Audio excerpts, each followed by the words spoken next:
It's very easy to claim that something is overrated. There is always a reason that something becomes insanely popular, especially in the case of Battlegrounds, and until Fortnite there was no other experience like this on consoles, so to a degree I do understand the hype. Now there's been a lot of talk of the technical problems both on PC and Xbox One, and I'd love to dive into that, but I've only a few minutes, and honestly the game has enough problems as it is without even getting into the technical side of things, so...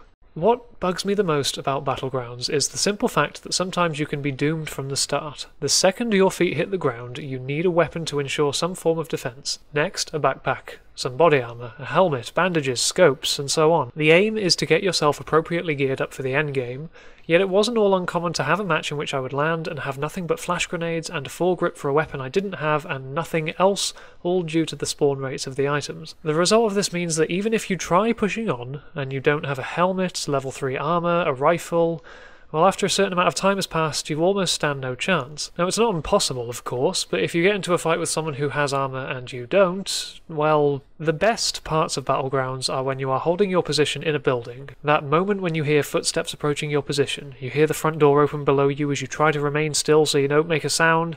It's tense. It's genuinely tense. Suddenly, the huge map outside becomes irrelevant as your entire focus is scaled down to the quiet noises you and your enemy make as you try to outsmart each other. But then a thought occurred to me as I was listening to an enemy peeking around a corner holding a single room. This is Rainbow Six Siege. A shallow version of Siege where breaching rooms, using intel tools, and the very walls around you to give you an advantage aren't really an option. In fact, if this portion of Battlegrounds, of holding a room as an enemy tries to enter, is appealing to you, I'd just suggest playing Rainbow Six Siege.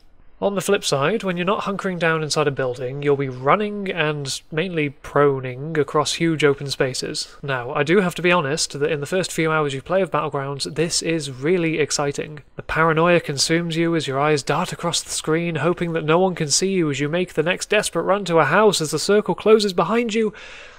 But it doesn't take long for that excitement to wear off, and when it does, Battlegrounds can be insanely dull, as you just run and run and run with very little happening.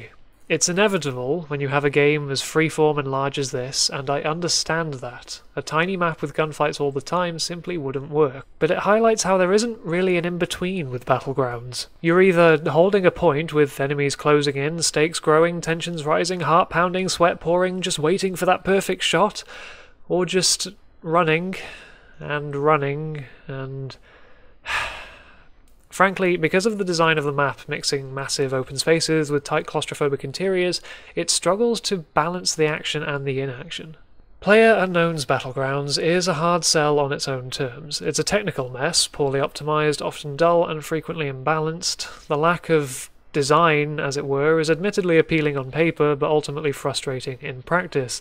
It is a tough game to recommend on its own merits. Now, I've avoided comparing them up until now, and though I do understand the core differences with the gunplay that makes Battlegrounds more appealing, in a world where Fortnite is not only more polished, not only more complete, not only more innovative with its building, but also free, well, I don't want to be so bold as to say that it makes Battlegrounds obsolete, but I know which one I'll continue playing after this review is done, and it's not Battlegrounds.